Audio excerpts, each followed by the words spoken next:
इस वक्त हम गवर्नर हाउस लाहौर के गेट के बाहर मौजूद हैं, जहाँ पे आप देख सकते हैं कि पीटीआई के कारकुन बहुत इश्तियाल के अंदर है, बड़े जज्बे, बड़े पैशनेट है और ये दरवाज़ा तोड़ने की कोशिश की जा रही है। अभी यहाँ पे लाइट को भी तोड़ा गया है, यहाँ पे टायर्स फेंके जा रहे हैं और आप देख सकते हैं कि यहाँ पे कई 100 पीटीआई के कारकुनान मौजूद हैं और यहाँ पे वो गेट को भी तोड़ने की कोशिश की जा रही है। आप देख सकते हैं कि यहाँ पे एक बहुत ही अजीब सा एटमॉस्फेयर है, काफ़ी पैशंस बहुत हाई हैं और हम आपको यहाँ से लाइव रिपोर्ट कर रहे हैं जो इस वक्त गवर्नर हाउस लाहौर के बाहर जो सिचुएशन है।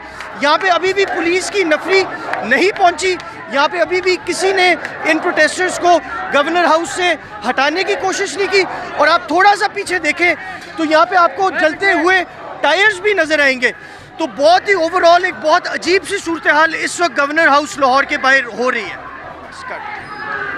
YouTube पर गुगली टीवी देखने के लिए youtube.com की सर्च बार में गुगली टीवी टाइप करें। गुगली टीवी के पेज पर सुर्ख रंग के सब्सक्रिप्शन वाले बटन पर क्लिक करना ना भूलिए। YouTube पर अपलोड होने वाली वीडियो से बाखबर रहने के लिए बेल आइकॉन पर क्लिक कीजिए।